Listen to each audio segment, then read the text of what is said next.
Hi, everyone. Thank you for having us. Hi, everyone. Thank you for having us. This is what a tester looks like, Charlotte. Sorry, guys. I think we're having technical difficulties. Charlotte, are Hi, you Charlene. online? Yeah, I am. I'm so sorry. Hi, guys. Oh. Yeah, I'm so sorry. I was trying to set up our deck and I was having some issues. I was Hmm. getting this error. Ah, man, Hi, Charlene. I tested this on my local machine and it worked for me. I don't know what you're doing wrong. Can you try something? 'Cause I don't know. I tested it on my All machine right. and it's failing. All right, let me try something. Okay. All right, there. There, see? This is what a tester looks like. Again, thank you everyone for having us. My name is Charlene Granadosin. I'm a manager of test engineering at Metadata Solutions. And my name is Charlotte Bersamin and I'm a lead engineer for Bleacher Report.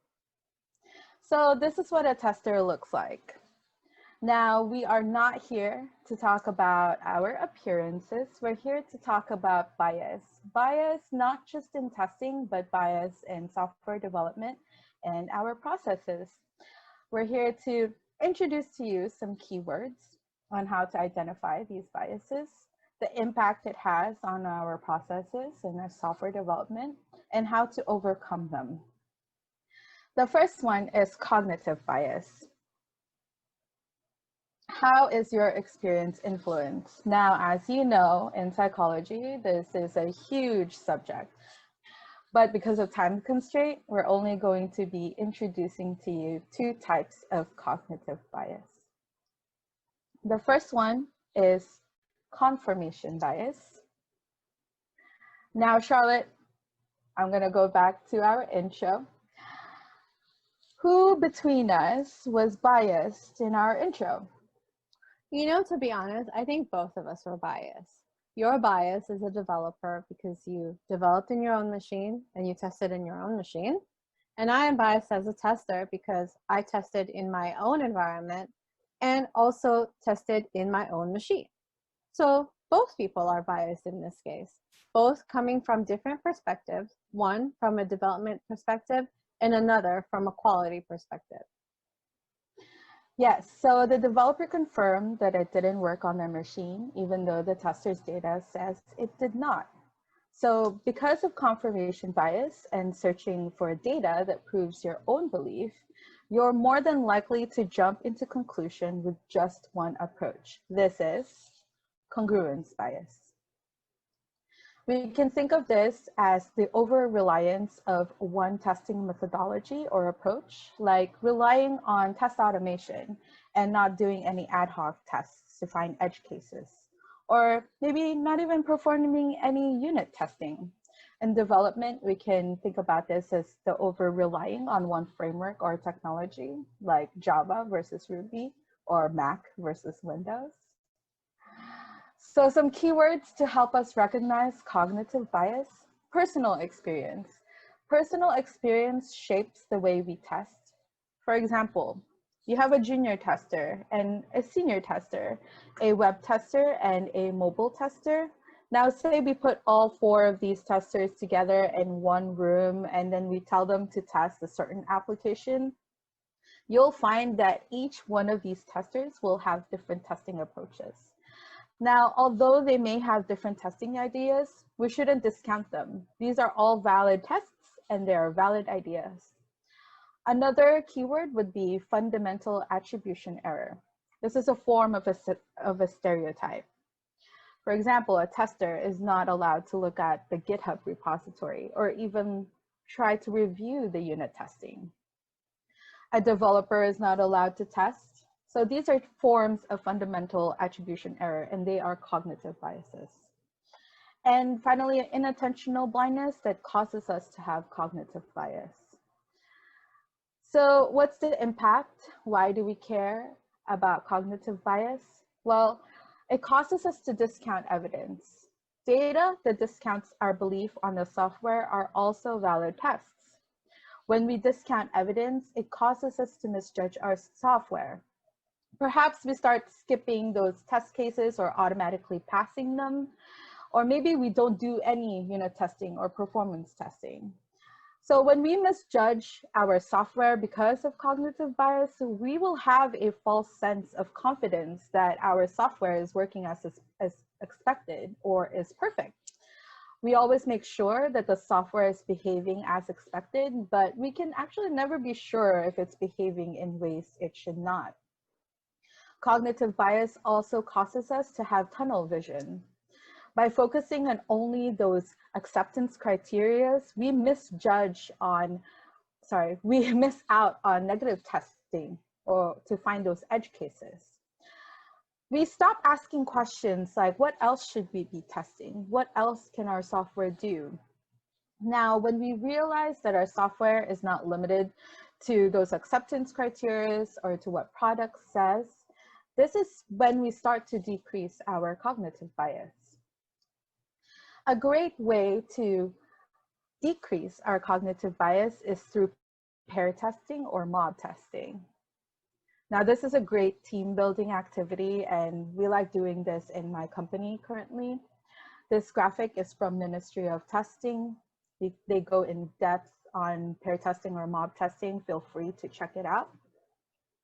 But the idea is you will have a driver that's the only person allowed a keyboard and mouse, a designated navigator who tells the driver what to input or what to click on, and several navigators that take turns becoming the designated navigators. Now, the great thing about this is you have in one room several people with different levels of seniority, with different ideas and different testing approaches. And because you have so many ideas in one room, then you can start decreasing your cognitive bias. But also don't limit yourself. You can also invite product and developers into these mob testing. And it's also a great way to get early feedback on your software. So asking for feedback, let's look into that a little bit more. Asking for feedback decreases our cognitive bias because you can start asking questions. What are my gaps in testing? What can I do? What else can I do? What am I missing? And don't be afraid to ask for feedback, because ultimately we have to think about our customers and stakeholders and how we can make things a better experience for them.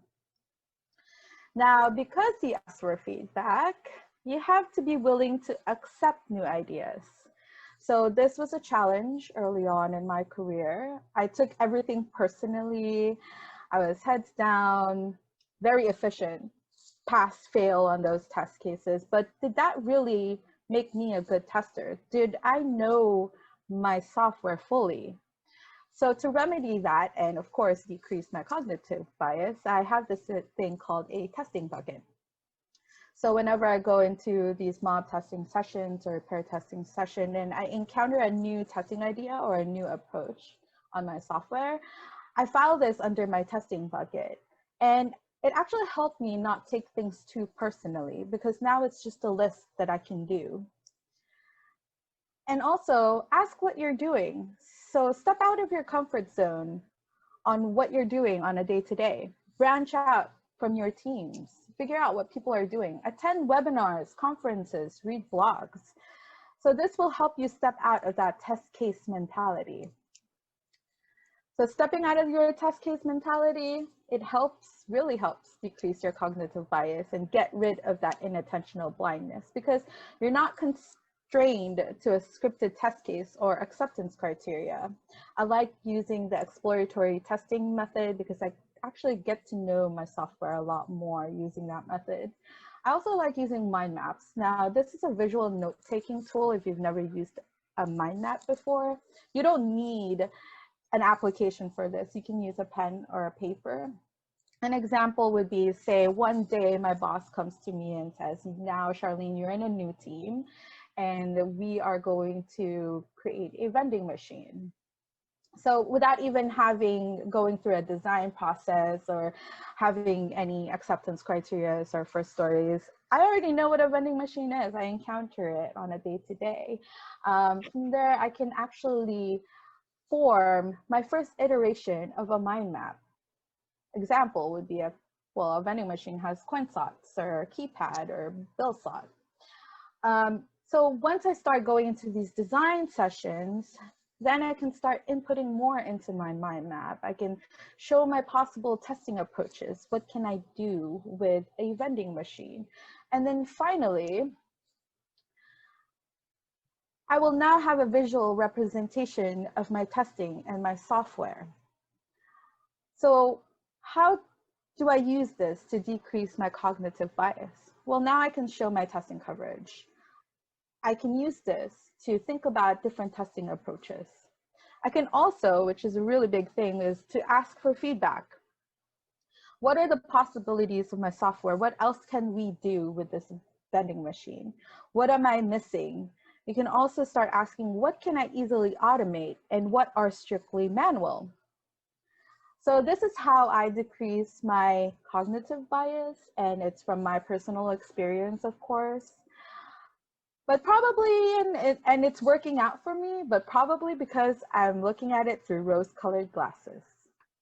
Yes, Charlene. And sometimes it doesn't look so bad from over here until you remove those rose-colored glasses and reality sets in.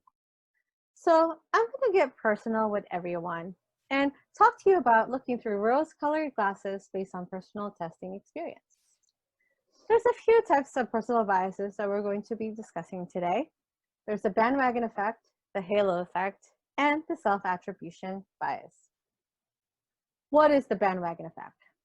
Have you ever been in a meeting with such a great idea to improve your process, and you suggest it to your team, and you say, hey team, I have this really great idea. You lay out the information, the team nods their head, but then someone says, well, I really like that, but we've always done it this way. And everyone else in the room agrees with that. That is the bandwagon effect. The bandwagon effect is doing something just because others do it. What are some of the effects or keywords we can use when discussing the bandwagon effect? First thing is trend.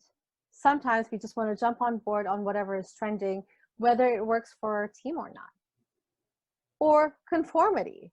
Conformity is a social influence that allows us to follow what is trending. And we don't take into account how it can work for our process or for ourselves. And lastly, we're hidebound.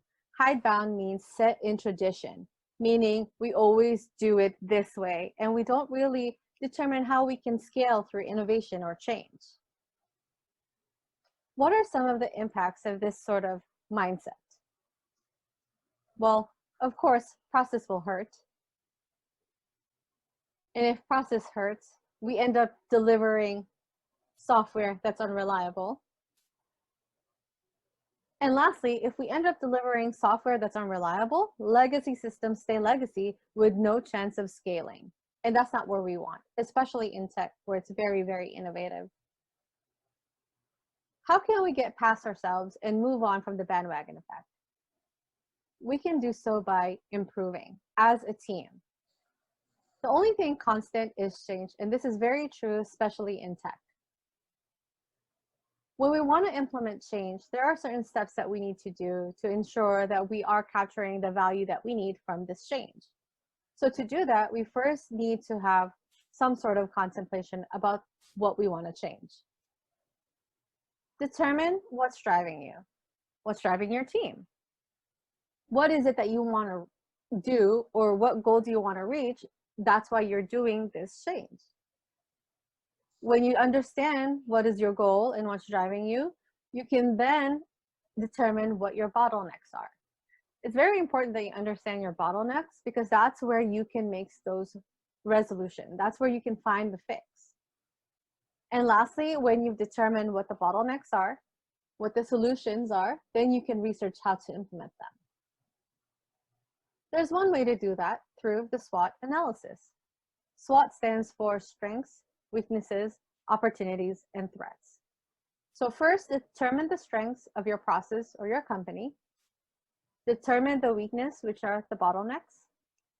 opportunities for change, improvement, or innovation, as well as the threats that come to those innovation and opportunities. Once you've determined your proof of concept, you then set out to implement the proof of concept, time box your proof of concept, say 1 sprint, 2 sprints. And after you've implemented it and seen how it affects your team, you can then determine the overall effects. And the best place to do that is through a retrospective. Retrospective is a great place for everyone to have a voice and for everyone to share their ideas. In the bandwagon effect, one of the main causes for that is groupthink. So to alleviate that, you have retrospective. But retrospective is only valuable if it's consistent. So make sure that when you do have retrospective meetings, that they are consistent across the board. We also have to ensure that everyone has a voice. And thus, we need to ensure that each team member has a chance to speak. You can do so by rotating the moderators. It doesn't have to be the QA manager or the most senior person in the room to be able to lead these meetings. Empower and encourage your people to speak up and say what's on their mind. And lastly, retrospective is not just a place to discuss bottlenecks or issues around what's going on with the team. You can also take the time to discuss your successes as a team, as well as sharing that gratitude to each other. So Charlene, are you going to believe everything I say because I said so?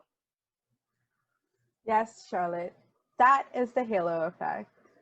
So what is the halo effect? Positive impressions of a person in one area will positively influence one's opinion in another area. So let's think about this in software development. Your favorite programming language, again, Java versus Ruby. Have you ever asked why you like it so much? The biggest one would be like Mac versus Windows. Why Mac versus Windows? How about processes? Scrum is the answer. Have you ever asked the question why you're doing Scrum? Is it because a high influence person told you you have to do it? Well, that's the halo effect. Testing efforts. To file or not to file that bug, that is the question. So for example, your favorite developer comes up to you and you guys find a bug.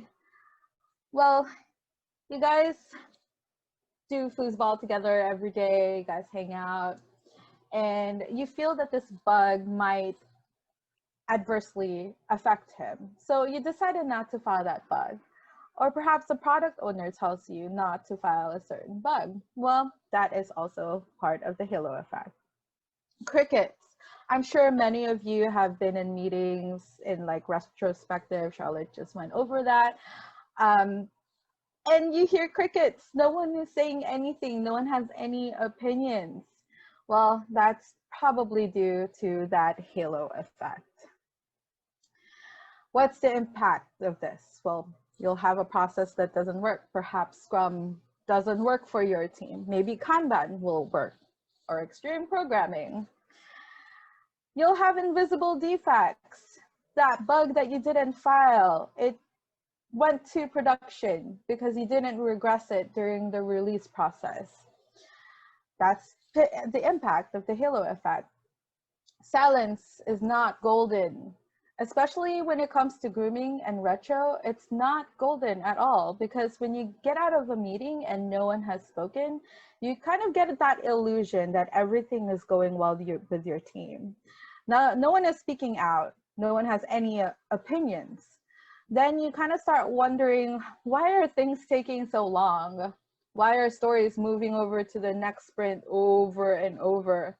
Well, no one is speaking out. No one has any opinions about anything. This is the halo effect. So how to remedy this? File it. It's not personal. It is your job to file it. Think about it this way. You're filing this against the software and not against the person who wrote it. So file it. It's as easy as that. Track your efforts. You can use session-based testing for this. Always keep a record, no matter how big or how small your testing is. Just keep a record of it. This is also a great way when it comes to onboarding new people because you can kind of have the history of how the testing has been going on in your company. Finally, voice it out. Spice up those meetings, those retros, change the way it is, switch facilitators, like what Charlotte said. Do a team activity in the beginning, anonymize the opinions. So if you're trying to get data on a process or a software that you're trying to implement, to get honest opinions, you should anonymize them. Be inclusive, research different ways to facilitate that will be inclusive to all personalities and cultures. Do a personality test. Those are actually really fun. And finally, remove your manager. And that doesn't mean fire your manager. Basically, remove a person of influence from meetings if you really, really want honest opinions. As managers and leaders, we have to realize that we're walking around with halos in our heads. These halos can cause ideas to shut down. As managers and leads, we have to give our team members that sense of ownership that, you know, this is our team, that this is their project or product. And when you give your team members that confidence that they are allowed to voice out their opinions, then they start caring. And when they start caring, then they start thinking quality.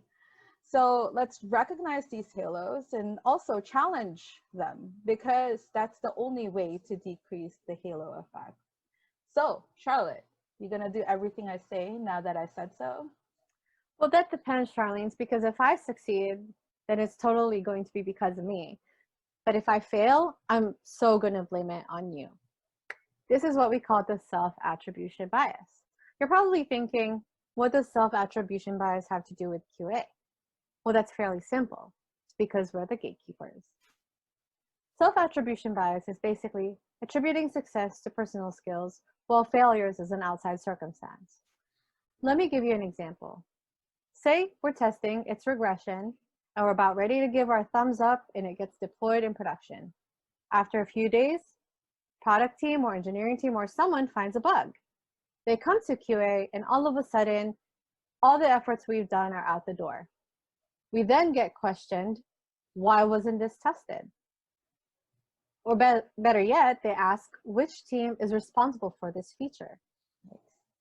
And lastly, who tested this? These types of questions doesn't necessarily breed healthy working relationship. It actually creates the opposite. First, it creates self-doubt. As a QA, someone who builds on confidence, when I'm questioned about what I've done, it definitely breaks me down and my self-confidence. So when you don't have confidence and you lack confidence, how can you ensure that what you're giving a thumbs up to is of the best quality? And sometimes we forget that we back this up with documentation, like test cases. But because of the self-doubt and the lack of confidence, we end up doubting our own selves. And then lastly, we always feel like we're at fault. Anytime there's an issue in production, QA is immediately the person that they go to and they ask, well, why did this fail? So how do we move past that to build a healthier relationship, not only with the QA, but with the entire team? First is taking accountability. As Stephen Covey says, accountability breeds responsibility. We must respond to the issues at hand and not point fingers. To be honest, if there's a bug in production, there's a bug in production. We have to work towards resolving that to ensure it never happens again. So how do we do that? By taking action. From a QA perspective, yes, we need to take action. We need to document the issue right away. We need to create the automation to ensure it doesn't happen again, and or manual tests to ensure that you can test it over and over. From a team perspective, we need to ensure we're always giving credit where credit is due. Everyone in the SDLC process has a hand on testing the product, especially QA. And sometimes we forget that QA is part of the SDLC. We need to make sure that we're giving that feedback to the team so that they know that they are cared for and that they have a voice. And lastly, build relationships, and not just any type of relationship, healthy working relationship. So that when there's issues in production, like I've mentioned earlier, you're not pointing fingers with each other. You're actually working together because you want to solve an issue that will eventually help not only your team, but the quality and the company. Lastly, assert yourself. Not in the domineering kind of way, but in the way that you are confident at what you're doing. Believe in yourself and your capabilities because you are where you're at because you know what you're doing.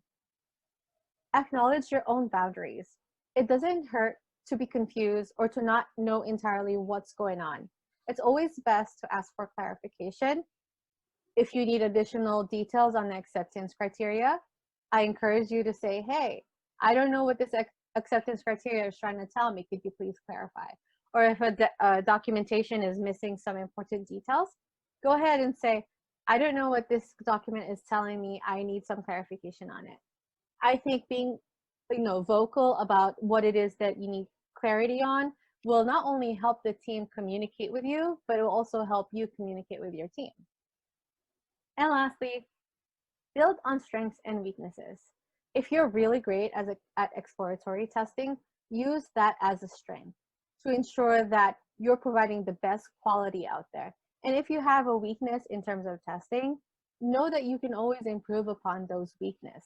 A weakness is not a failure. It's something that you can always enhance.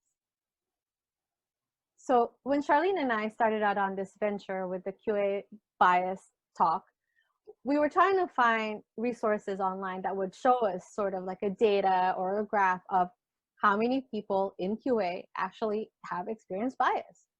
Unfortunately, we didn't get any of that data, so we went ahead and started with this QA bias metrics.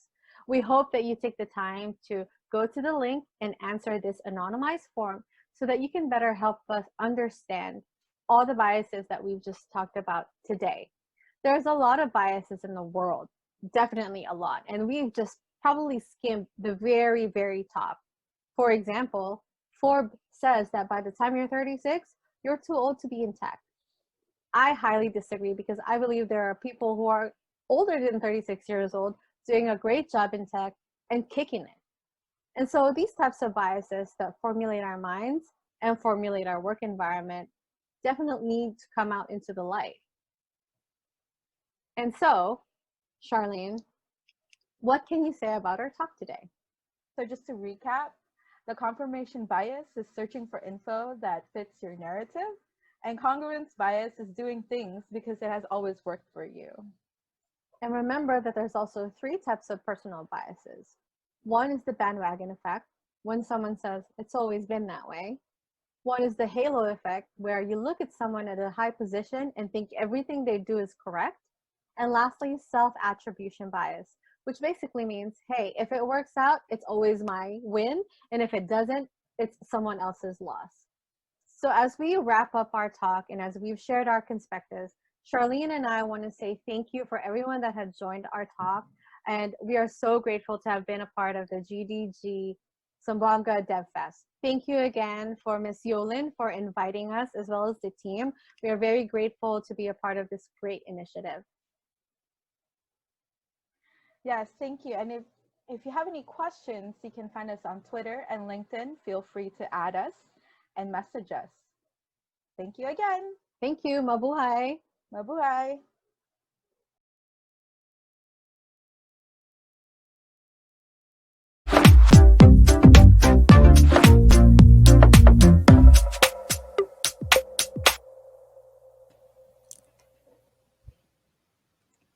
All right. Hi, Miss Charlotte. Hello Thank you. there. Can you hear me clearly? Yeah, we can hear you Okay, clear. good.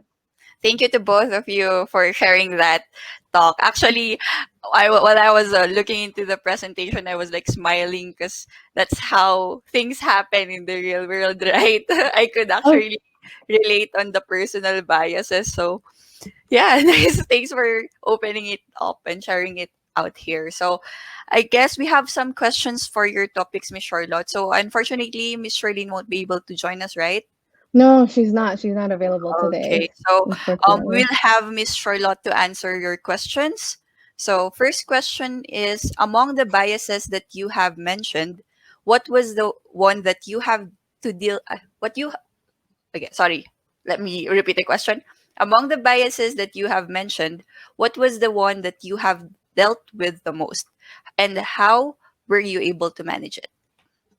Yeah, that's a really great question. So, one of actually the main bias that I dealt with in my career in tech is the halo effect. I think growing up from a Filipino family, we're really taught to adhere to our elders, right? Like everything they say is always right, which Yes. is not always right. And so that kind of, transferred into my career when I started out in tech because tech was not my initial background. I was a chef in my past life, so this was something that was very new to me. And anytime someone who was an authoritative figure would say like, "This is how we've always done it," I'd be like, "Okay, yes, you're right," and it just took some time and experience for me to get over it and to finally realize like not everything they say is added as it is and to question everything. And so this is why I've added in my bio to encourage testers to question everything because that's what we're here for. We're here to provide the best quality, not for the developers but for the customers, right? And we are their advocate, and we have to step in those shoes and be that person for them, and it kind of just uh, grew into that position once I realized, why am I just believing everything these people are telling me? Like I need to use my brain and kind of think about what it is that's different that I should do, and that's different from their opinion, so that we can come to a conclusion. Yeah. Thanks for that. Actually, Yeah. you're correct with that. Honestly, when I first came into the industry, and then I was really, because of our culture, the seniority culture is there. Like you have to respect the someone older than you, and sometimes it's hard to question them, or if you want to point out something, right? So yeah, thank you for that. Yeah, We you're have another welcome. one. Should the tester focus on quality of testing or on the quantity of tests that they can execute? They should focus on the quality of the test based on the quantity that they can execute, right? So any form of testing, based on my personal experience, there's always a set of requirements that pertain to a test. And I guess the follow-up question to that is, how do you know you've exhausted your test? Well, you don't. You never know when you've exhausted your test because you continually test. So I think in this case, to kind of just say it straightforward, is that focus on the quality of your test, and the quantity will come once you learn to be efficient in your testing and in the form of your testing. Then the more test cases you can test, but it always pertains to the requirements of your test. Okay, thank you. Yeah, We have more. So next yeah, one sure. is, there are those moments that sometimes there will be differences in opinions between QAs and developers. So how can we bridge the gap between the dev and the QA conflicts? I really like this question because that's very, very true. And in not all companies do you have that kind of relationship. Sometimes you'll have really great developers that work with QA really well, and sometimes there's not. I think from the perspective of QA, because that's the only place I can answer from, we have to, again, like I said, advocate for the user. And we have to step in that role to push back if we need to, regardless whether or not it would create conflict. I don't necessarily think it would create conflict because at the end of the day, you're doing what you need to do for the business and for the customer, right? There's one segment there where Charlene said that it's not personal. We do need to kind of move forward and work with them. And I know sometimes some developers can be really difficult to work with, but we can only do so much in our power and our own control. So I think that's what we need to start with. And one thing to kind of just wrap this up, bridge it through communication. That's the best way to do that. Over communicate, from QAs provide information. We don't necessarily make heavy decision. So from that perspective, you know, say as Yeah, much as you need to get the message out there. actually. So right communication. Actually, this is really good question because I'm also wearing a hat of a dev. So sometimes we kind of, it's not, it's common actually, I think, that there's a conflict or probably hard to communicate with the QAs if you're the dev, right? And then Yeah, you're catching up a deadline. yeah, for sure. So And yeah, it's a different in mindset, right? You have a very, very development mindset, and QA has a very, very like quality mindset. So I think it's building that healthy relationship so both can complement each other. agree. Yeah. Yeah, Thanks for your answer. We of have more. course. Next question. Okay. As a person in a company, do I lay out all the testing suggestions I have in one meeting, or do I share it one meeting at a time? In my opinion, my suggestion would be like go for it. Try it. You know, you'll really never know what they'll say. The worst anyone can say is no. And if they say no, you can always work around and say, well, you know, I have all these kind of like results why this worked. So if you're new to the company, especially if you're trying to learn the process and learn the people and learn the environment, it's always good to just provide that suggestion that you have. One of the benefits of being new to a company is you offer fresh eyes and fresh perspective. So I think that, you know, those kind of suggestions are valued, definitely. Yes. Great. All right. We have one more. Sure, thank you. Okay. Do we have one more question? I think so. I think there's one more question there in regards to. There. So, are there positive impacts that happen because of our blasts? Like what bandwagon effect? It's not always bad if we learn from what other companies are doing. That's a very good thought as well, because it's not always so bad, right? So it always has to depend on the situation. Bandwagon effect, for example, is really not, it's counterintuitive to the team if there's always a suggestion of a great idea, but the whole team is just kind of like, no, you know, it doesn't work, and everyone just kind of goes along with it. But if it is something that, say, the tech industry is doing, then maybe we can conform that, but you conform based on what your company needs, right? I think that's how I would go about this question. But it's a really great question. It's a really great point. Yeah. I think that's all we have for your questions this afternoon. So again, we thank you, Miss Charlotte. They can actually reach you out to the links that you've shared earlier, right, in your social media account, so they could just search for you and ask questions if they have more. Yes, correct. You can reach out to Filipina Techie, that's me, or Char Tester, that's Charlene. Also LinkedIn. I don't have my LinkedIn memorized. It's, you know, you can find me on Twitter and I'll provide you the LinkedIn.